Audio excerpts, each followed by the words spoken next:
da 6ª audiência pública da Comissão da Verdade, professor Michal Gartenkraut, da Câmara Municipal de São José dos Campos, que refere-se ao movimento estudantil joseense no período da ditadura militar de 1964 a 1985. Vamos ouvir agora o André Freire, André Luiz Cardoso Freire, né, hoje secretário-geral do Sindicato dos Jornalistas Profissionais do Estado de São Paulo, mas que vem falar aqui como ex-aluno do Colégio Estadual Maria Luísa Guimarães Medeiros, que está completando 50 anos de existência. 64. 50? Primeira turma. Primeira turma de 54, né? 64. 64. Está completando 50 anos o Colégio Maria Luísa Guimarães Medeiros. E o André Freire foi aluno e líder estudantil também em São José dos Campos, chegando, inclusive, a ser presidente da União Joseense dos Estudantes Secundários, né? E vai agora nos falar, dando essa sequência que nós estabelecemos no início, né? Dos mais velhos. Ele, como não é o mais velho, mas está quase ali. Certo? Felizmente, para mim, tinha uma aça. André, eu gostaria que você, evidentemente, se apresentasse, certo? Inclusive se referindo, certo, aos cargos que você ocupou no movimento estudantil em São José dos Campos, certo? Os períodos, né, em que você atuou no movimento estudantil e fazer o seu relato, certo, à Comissão da Verdade. Perfeito. Eu queria... Boa tarde a todos, boa tarde aos participantes da mesa, boa tarde aos estudantes. Agradecer o convite da Comissão da Verdade de São José dos Campos, da Câmara Municipal de São José dos Campos.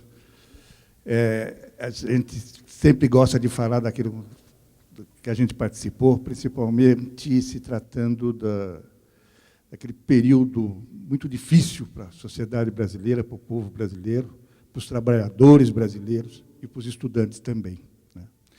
Eu queria dizer para os estudantes que estão aqui presentes que nós somos velhinhos assim, que nós estamos assim, todos meio carequinha, barba branca, né? Mas quando nós estávamos atuando no movimento estudantil, nós tínhamos mais ou menos a idade de vocês, né? A gente tinha 16, 17, 18 anos, né? E eu vou contar um caso aqui que aconteceu quando eu tinha 14 anos, né? E eu queria...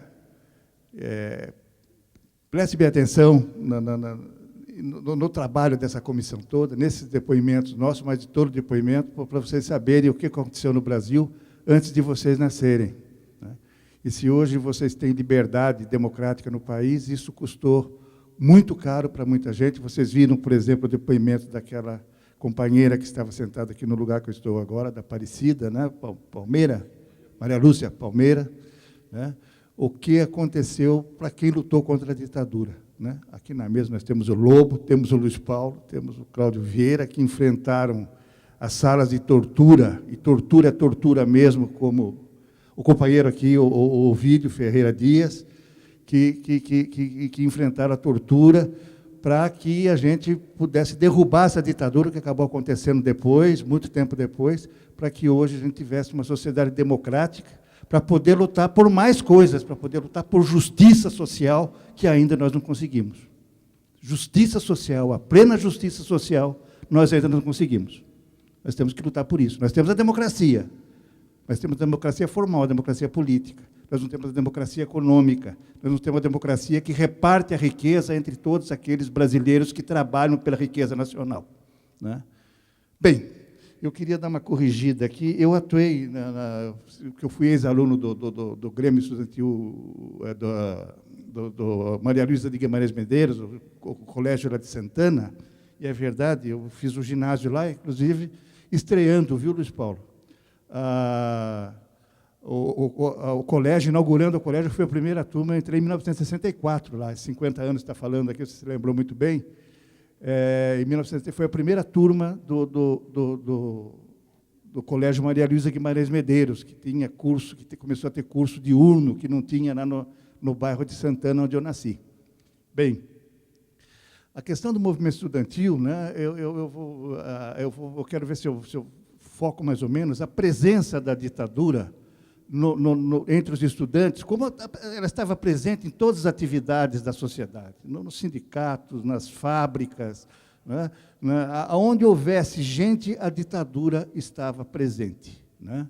E ela é uma coisa assim que vocês, naturalmente, quem só começou a viver o período democrático do país, a ditadura tem gosto, a ditadura tem cheiro.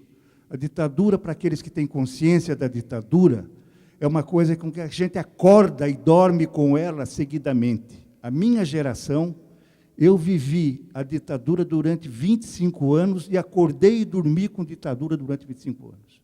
Era uma coisa presente quando nós líamos jornais, quando nós queríamos nos expressar, quando nós vimos as injustiças que aconteciam, as perseguições, as mortes e a grande mentira que se contava ao povo, graças a uma censura duríssima imposta aos meios de comunicação. Bem, a ditadura a gente sente ela em todos os lugares. Em 1965, eu estava no Colégio Maria Luísa Guimarães Medeiros, lá em Santana, né? E aconteceu um fato muito bizarro lá, mas que já mostra o que era a presença da ditadura, mesmo quando eu não tinha consciência dela. Eu tinha 14 anos nessa época, né? E era o seguinte, a gente construiu lá, né, a todas as mãos, estudantes, alguns professores também ajudaram, fizemos uma quadra de voleibol, de saibro, que eu não sei se vocês conhecem saibro, hoje as quadras são todas já de cimento, cimentadas, né? Tem aquela cobertura mais sofisticada, mas naquele tempo era saibro. Saibro é um barro que fica socado, assim, fica compacto, e nós fizemos a primeira quadra de vôlei do Colégio Maria Luísa Guimarães Medeiros. Todo mundo deu uma mãozinha lá, né? E quando foi inaugurar essa quadra, né, eu não sei por que razão, até hoje foi uma bobagem, tanto é que eu estou dizendo que foi uma história muito bizarra mesmo, a seleção de vôlei do colégio, que era aquilo que nos representava e que a gente sentia que representava a gente, né, não foi convocada. Foi feito um catado de jogadores de vôlei, inclusive que estudavam em outros colégios, tal, para jogar contra o time do João Cursino, se eu não me engano, né? Nós, como queríamos que um grupo ali, uns 10 estudantes, 8 estudantes, que queriam que fosse o time de vôlei da cidade, do colégio, que inaugurasse a quadra, porque aquilo era importante, fazia parte do esforço que todo mundo fez ali entre nós, né? Nós combinamos de fazer uma grande sacanagem, né? Nós fomos à noite lá no Grêmio, na sala do GEB, onde ficava guardado a rede, a bola e aquelas travas que põem na rede, né, que estica a rede assim na quadra de vôlei, e sumimos com aquilo, jogamos em cima do colégio, enterramos na caixa de salto de areia, né? E isso aí foi uma ação muito política nossa naquele momento, né? 14 anos, 13 anos, 15 anos, né? Era a nossa turminha, né? Mas aonde que a gente sente a presença da ditadura nesse momento, né? É uma coisa absolutamente estudantil, né? Não tinha nada de mais nisso, se a gente considerar que chegou um professor que dizia, no corredor, andando para lá e para cá no colégio, eu sou do DOPS, eu vou descobrir quem foi que fez isso. A estupidez desse camarada, que era um professor de música que tinha lá, né, demonstra como a ditadura ela estava permeando, né, amedrontando. Ele fala de DOPS para criança de 13 anos, para estudante de 13, 14 anos. Né? Então, isso aí mostra como é que a ditadura ela começa a entrar, e ela permanecia, né? A presença de um soldado do CTA, né, no bar, fazia a gente mudar de assunto. A gente se comportava diferente em público quando tinha alguém fardado, né, por perto, porque era a presença militar, era a presença da autoridade militar, a presença da ditadura militar, né? Mas essa ditadura não estava sozinha só com o militar, ela tinha o apoio civil. Esse professor, por exemplo, como muitos outros professores, e outros brasileiros conservadores,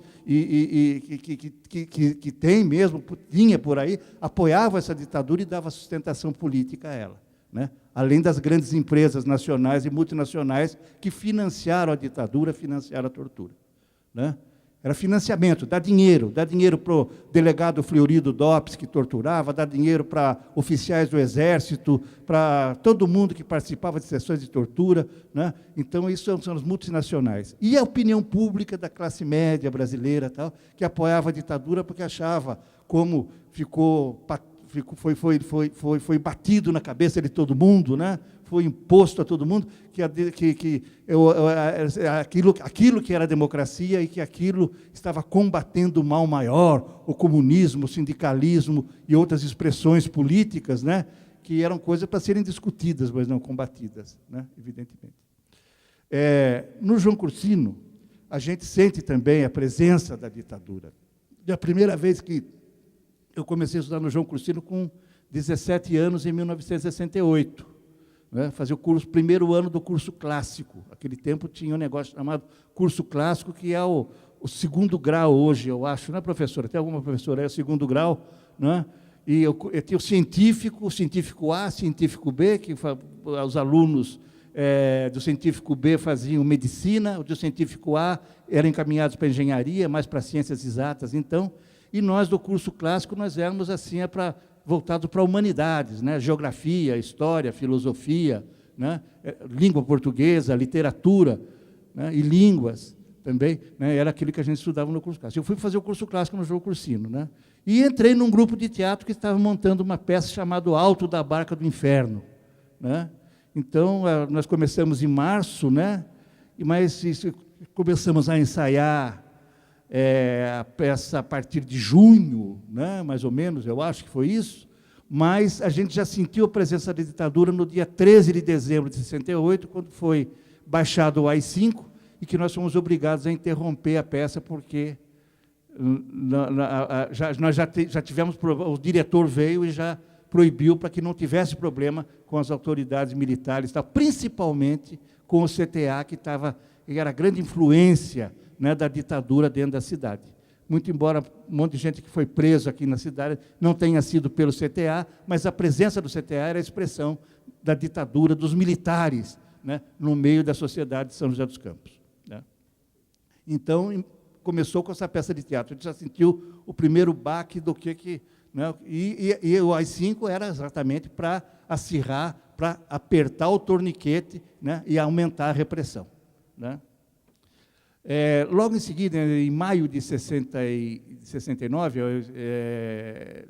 já estava no segundo ano clássico, daí foi em 29 de maio de 69, você acha que a data é essa, morre o Edson Luiz, e a gente já tendo essa experiência de conviver com esse espírito da ditadura, né? Eu decidi, com um jornal na mão, lendo a morte do estudante Edson Luiz, secundarista como eu, lá no Rio de Janeiro, no restaurante Calabouço, eu tomei a decisão, falei, é preciso lutar contra a ditadura, né? Não dá para aguentar a ditadura, né? Daí era uma questão de escolher como lutar contra a ditadura. E uma das formas, né, era ocupar os espaços, né,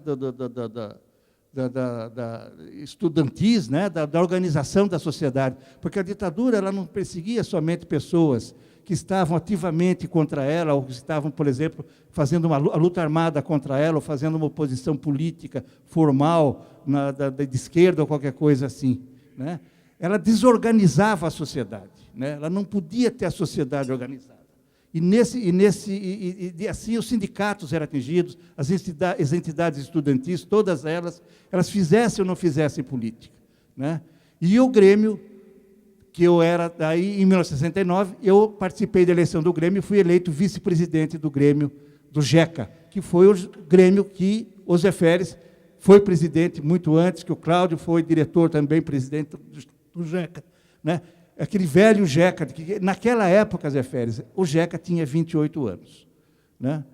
E o GECA foi a grande alvo da pressão que nós sentimos lá no João Cursino, né, para o fechamento do GECA, porque já tinha o decreto 477, né, que é a Suplicy, né, essa lei do Suplicy, né? Foi bom, André, você falar da lei Suplicy, certo? Porque pessoas realmente que vivem hoje, né, não lembram, podem não saber, principalmente os alunos aí, certo? De quem foi, na época, o Suplicy. Foi o Flávio Suplicy, de Lacerda, que era ministro da Ministro da Educação da ditadura. Da ditadura. Não é o Suplicy. Não tem nada com o Suplicy atuais. O Suplicy de agora. Né? Era o Suplicy da ditadura. O Suplicy da ditadura. E nós, como diretor do Grêmio, né, o presidente se chamava Paulo Schiste, era um estudante também do 2º ano do curso clássico, era meu colega de classe, né, e nós começamos a receber pressão. Né. Era engraçado, tinha uma coisa no João Cursino, que tinha um capitão do CTA que era presidente da Associação de Pais e Mestres. E corria um boato lá dentro do João Cursino que ele não sequer tinha filho estudando no colégio. Né? Mas ninguém ia discutir esse assunto. Era um assunto que não se discutia, porque sabia que por trás podia ter alguma coisa muito séria e podia doer no lombo. Né? Então, era uma coisa que acontecia. Né? Tinha aquela presença toda. E foi apertando para o fechamento do Grêmio. Havia uma campanha da ditadura de fechamento das representações da sociedade civil. Todas as representações da sociedade. A UNE já estava fechada há muito tempo. Né? Sobravam esses penduricalhos, que eram os grêmios, alguns diretórios, alguma coisa assim, que sobreviviam, né? Mas com muita pressão. E foi muito interessante como que terminou. Né? E isso nós passamos 69 e entramos em 1970. Em 1970, daí houve uma ação forte para que fechássemos o Grêmio Estudantil. Nesse momento, era a diretora do colégio, a senhora Benedita Vicentina Miragaia Mendes, que era conhecida na escola, ela tinha um apelido de longa data, ela Dona Jaú. Né? E ela me chamou uma vez, a mim e ao Paulo Schiste, que era o presidente, que ela tinha uma ordem da Delegacia Regional de Ensino de Taubaté para fechar o Grêmio. Nós, muito bem, a Delegacia Regional de Ensino quer fechar, nós vamos a Taubaté conversar com o delegado de ensino e saber por que ele quer fechar o Grêmio nesse momento. Né? No dia seguinte, ela nos chamou novamente e falou, olha, André e Paulo, não é a Delegacia Regional de Ensino que quer fechar o Grêmio, é o CTA. Eu falei, pois bem, nós vamos conversar com o brigadeiro Paulo Vitor, que era o diretor do CTA naquele momento. Né? A nossa atividade no Grêmio era uma atividade absolutamente normal, era uma atividade estudantil. Né? Nós queríamos organizar campeonato de futebol de salão, unir os estudantes, nós não tínhamos uma ação política dentro do Grêmio. Eu, pessoalmente, tinha uma outra ação política, que era uma ação política clandestina. Mas ali não se expressava nada disso, eu não queria que ninguém fosse clandestino como eu, qualquer coisa desse tipo. Nós fazíamos Grêmio Estudantil. Né? E nós falamos, nós vamos conversar com o brigadeiro Paulo Vitor. Né? No dia seguinte, ela aperta mais o cerco, né? Entra no Grêmio e pede ao Paulo Schiste, eu não estava nesse momento lá, ele pede ao presidente que entregue a chave a ela. E ele disse que não entregaria porque ele havia sido eleito por 2.800 estudantes e só entregaria as chaves se houvesse uma assembleia que destituísse do cargo de presidente. E quando ela saiu, ela virou as costas, ela saiu do Grêmio, ela disse, ela ameaçou, eu vou chamar o DOPS para fechar esse Grêmio. Né? Quando ela saiu, o Paulo Schiste, nervoso, pegou o molho de chaves, evidentemente, as chaves, jogou na mesa e falou um palavrão. Né? Tinha uma estudante lá, que, por sinal, era filha dela, que estava, mamãe, o Schiste falou palavrão aqui, tal, não sei o quê. Daí ela voltou e confirmou que ela iria chamar o delegado de polícia, Dr. Valdir Simonetti, que era o delegado seccional de polícia aqui em São José dos Campos. A delegacia era ao lado da Santa Casa de Misericórdia, no quarteirão seguinte, era uma casa que era a delegacia seccional, e que o Simonetti viria fechar o Grêmio. Né? Quando ela falou isso, quando eu cheguei, esse episódio já havia acabado, eu disse, Schiste, você vai receber uma intimação, ou vão à sua casa para te pegar. Né? Se ela deu, pode te arrastar, tal, eu vou ficar com você essa tarde. E fui para a casa do Schiste, que é na Avenida Ademar de Barros, era próximo do João Cursino, logo depois onde é o Sesc ali, né? Hoje é o Sesc, logo à frente era a casa dele, E a gente ficou esperando, e dito e feito, né? Eu almocei lá, inclusive, na casa dele esse dia. 3h30, 4 horas da tarde, parou um camburão da polícia, preto e branco e tal, e entregou a intimação. Senhor Paulo X aqui. E a nossa preocupação era que os pais dele não pegassem, né? Não pegassem. Daí o que fazemos, né? Temos que ir, né, comparecer no dia seguinte na delegacia seccional ao lado da Santa Casa. A primeira pessoa que nos veio à cabeça tinha um advogado que já foi presidente do JECA, Zé Feres, né? Fomos falar com o Zé Feres tinha um compromisso naquele dia, não podia, porque era uma questão de clientela, de audiência, de fora, alguma coisa assim, mas imediatamente já me mandou, fala com a mim, o irmão dele, que também era advogado, né? E para que nos acompanhasse, né? E o Amin também havia sido, né, Zé, diretor também, foi diretor do JECA também, né?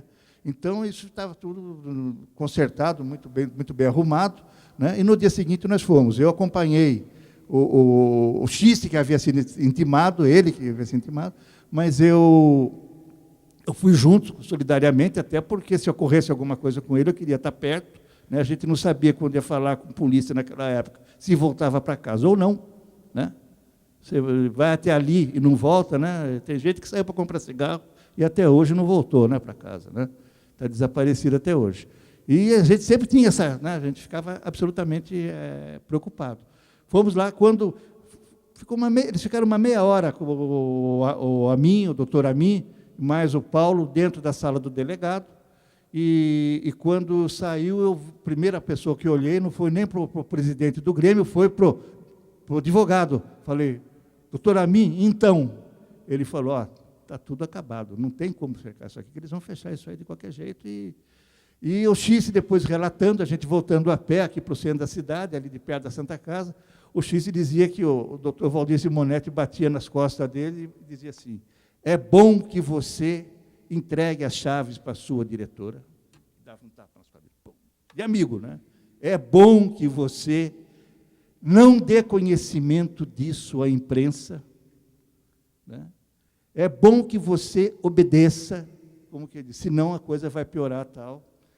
E pelo tipo de atividade que tinha no Grêmio, né, ali a gente não tinha mais o conjunto de estudantes para reivindicar alguma coisa, quer dizer, já havia um desligamento dos estudantes com a própria liderança estudantil, quer dizer, estavam conseguindo realmente desmilinguir, né, os movimentos que havia, os movimentos da sociedade, né, coisa da ditadura, né, desmilinguir, desfazer a sociedade, né, para poder organizar de cima para baixo, né, e estabelecer as regras que a ditadura quer estabelecer, né, dizendo-se de uma forma genérica. Acontece que tinha um jornalista aqui em São José dos Campos, que é o Luiz Paulo Costa, e o Luiz Paulo Costa ficou sabendo do fechamento do Grêmio, e foi realmente a única voz pública que se levantou numa coluna chamada Opinião, né, em que ele relata o fechamento do Grêmio e a história de 28 anos de JECA, que se encerrava ali em 3 tapas do doutor Simonetti nos ombros do presidente do Grêmio. Assim se fechava um Grêmio que representava, na época, 2.800 estudantes. Isso era ditadura, né? Ainda dentro do jogo crucino, né, aquela mancha da ditadura permanecendo assim. E em 1969 e 70, o Cláudio Vieira cita isso, nós fizemos 2 festivais de música. E vocês imaginem o ginásio da Associação Esportiva, que é aquele ginásio que tem de esportes, que tem jogo de vôlei agora, de basquete, que tem agora ali, ali perto da Rua Humaitá, né? Tem aquele ginásio lotado de estudantes, com compositores, músicos, fazendo músicas de boa qualidade, né? Esse era o movimento estudantil de São José dos Campos também, né? Essa parte artística, essa coisa toda era muito desenvolvida, né? E um festival organizado com 2 noites, eram 2 noites de festival, né? E com júri, como o Cláudio Vieira citou, um júri amplo, participava pessoas da cidade e pessoas de fora, né? Uma coisa muito bem arrumada, aquele ginásio todo lotado. E a minha incumbência era, toda semana, levar e ir buscar as letras das músicas na Polícia Federal, que tinha um escritório em Lorena. Então, eu viajava toda semana para levar, pegava ônibus, era um ônibus desgramado de ruim, uma viagem ruim de fazer, porque saía de São José, parava em Caçapava, parava em Aparecida, parava em Guaratinguetá, até chegar a Lorena. Demorava 6 horas, 7 horas de viagem para ir daqui a Lorena, né? E com aquele monte de papel debaixo do braço, entregava, voltava. Não era Estrada Velha, era Dutra de uma mão só. Era Dutra de uma mão só. E buscava e chegava e tinha as peças e tinha letra censurada. Chegou uma música que foi inclusive de um estudante do ITEP, que era do GEDOM, né? Evandro, né? Que foi censurada, a música foi censurada. Eles cortavam, tiravam, tal, e vários versos eram rabiscados, tal. Eu não sei se na hora de cantar o pessoal não botava o versinho censurado ou não, porque ali ia ficar difícil de vigiar, né? Mas a censura existia, né? A censura existia, né? Então, essa foi e esse festival terminou, o último, de 1970, na sua segunda edição, ele terminou de uma maneira trágica. Eu estou dizendo que existia aquela fumaça de ditadura na cidade. No segundo festival, tinha um aluno, que eu não sei se era da ETEP, Cláudio Vieira, ou se era do João Cursino, que fazia CTA. Ele era um estudante e era soldado. Estudante-soldado. E um pessoal do CTA veio, eu acho que você foi júri desse festival, Luiz Paulo, dessa noite. Os colegas dele do CTA, inclusive acompanhados de um capitão cujo nome eu não me lembro, era um senhor negro, que era capitão, acho que era comandante da PA. Era tenente na época? Não era capitão? Quirino, era Quirino, exatamente. Com ele lá presente, eles não ficaram contentes com a classificação das músicas e tal, né? E simplesmente acabaram com o festival naquela noite. Foi uma gritaria, quase que saiu pancadaria, e eles tinhum um comandante deles ali, gozado isso, que aquele ato assim de incivilidade bestial que foi feito ali, porque foi uma gritaria, parece um negócio meio de black bloc, né? Hoje a gente poderia comparar com isso, assim, um vandalismo mesmo, de soldados do CTA, com um capitão do lado ali, um tenente do lado, que era comandante deles, acabando com o festival estudantil, o que demonstrava, né? Eles não estavam ali fazendo prisão, fazendo nada, nem proibindo nada, mas a presença militar era uma presença opressiva e dominava. Ela era preponderante. Ela foi preponderante na cidade, desde 64, quando o ônibus do CTA parava em frente à Câmara Municipal e prendia vereadores, quando destituíram o prefeito Eumano Ferreira Veloso, que era um prefeito eleito, para colocar o senhor Sérgio Sobral de Oliveira, que, por sinal, no episódio do festival, esse office boy de ditadura que nós tínhamos aqui em São José dos Campos, de péssima lembrança, um sujeito autoritário e cínico. O Sobral era, sobretudo, cínico. Nós fomos pedir apoio para fazer o festival, e ele recomendou que fizéssemos tanta coisa, não deu apoio nenhum, né? E era essa presença militar que fazia com que as coisas não acontecessem, que as coisas se desorganizassem, que os estudantes não pudessem existir, né? O Zé Férez fala da perda de lideranças, né, políticas hoje. Realmente ela começou com essas atitudes que foram de não permitir que pessoas, essas instituições que formavam consciência, formavam a participação, que davam sentido à sociedade, né, porque a representação dá sentido à sociedade, né, a Câmara de Vereadores, que representa a população de São José, dá sentido à sociedade, um sentido político à sociedade, né. Eles estavam podando, né, para que não houvesse nenhuma manifestação que pudesse contrariar os interesses da ditadura, que eram os interesses da burguesia brasileira, dos americanos que botaram navios na costa do Brasil quando foi dado o golpe. Quer dizer, todos os interesses capitalistas que haviam para que esse golpe favorecesse em dinheiro, em grana, em remessa de lucro para o exterior, às custas da pauperização, da pobreza do povo brasileiro.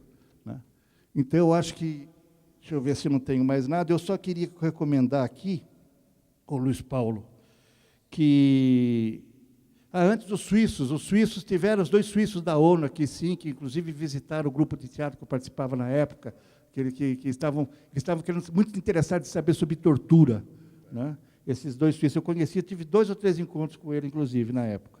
Assim, muito informal, tal, mas teve. Mas eu acho que uma pessoa que podia falar, se houver alguma sessão para falar ainda de estudante, Luiz Paulo, uma pessoa interessante para conversar sobre isso é o professor Carlos de Almeida. Carlos de Almeida, para que se comente o lado de dentro da sala dos professores, que era, se não é um movimento estudantil, era aquilo que estava ajudando a cercear ou a promover a democracia dentro da escola. E a gente sabe que nós tínhamos professores democratas, que eram avançados, que apoiavam os estudantes. Nós sabemos que tinha aqueles que tinham medo, e sabemos também quem eram os reacionários, os conservadores, os fascistas, que queriam, e como conseguiram, durante muito tempo, calar a voz do povo brasileiro.